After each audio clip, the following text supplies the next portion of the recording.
Listen to the prophet Isaiah in 43, 5 and 6. Fear not, God is saying this to the Jewish people, for I am with you. I will bring your descendants from the east and gather you from the west. Wow. I will say to the north, give them up, and to the south, do not keep them back. Bring my sons from afar and my daughters from the end of the earth. Who would ever imagine? You know, I'm from inner city South St. Louis. Who would ever I would have never dreamed that in the end times, preparing for the coming of the Messiah, that God would open the windows of heaven over us because we understand standing with the land of Israel and fulfilling the prophet Isaiah.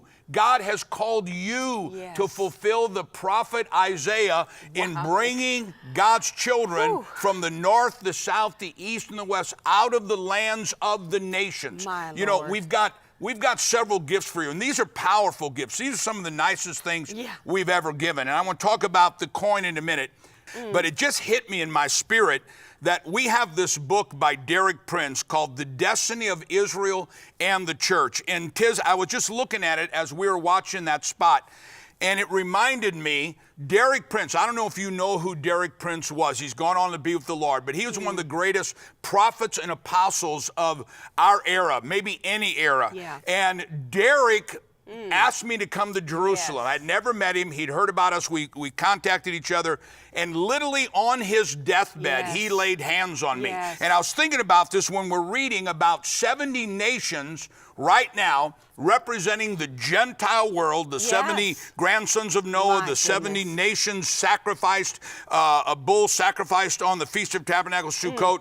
And Derek laid hands on me, and this is when God was first launching me into understanding the Jewish roots and standing with the land of Israel. And he said to me, he said, you will be the arrow shot from the bow in the hands of God to destroy the enemy in the nations of the world that have been destroying my people. And that's what we're doing right now. You and I are partnering together with God during Purim. The story of Esther, listen to me, the story of Esther, we've got it to you on the teaching. The story of Esther is one of my favorite teachings in all the Bible. I said it before, it's the hidden hand of God. It's called the hidden face of God. It's the only book in the Bible that doesn't mention the name of God. Listen to me prophetically. As God has had you watching this program, God is calling you to partner with Tiz and I, to partner with the land of Israel. You know, we say this all the time. One of my favorite sayings at Yad Vashem, the Holocaust Museum in Israel, there's a statue, and it's a teaching. It says, when you save one life, God sees it as if you saved the whole world. Can you imagine? Can you imagine that people hate you just because you're a Jew? Could you imagine this being your son or your daughter?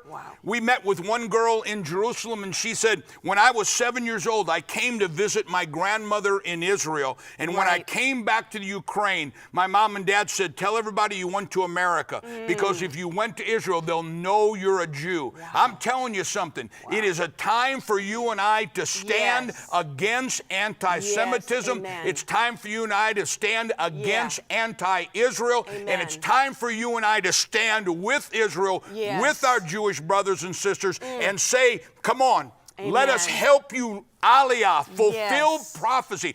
We got to go, but you know, I need to talk about this next week. Remind me of this, guys. When Mordecai said to Esther, for such a time as this, then he said, and if you don't do it, God will raise up another.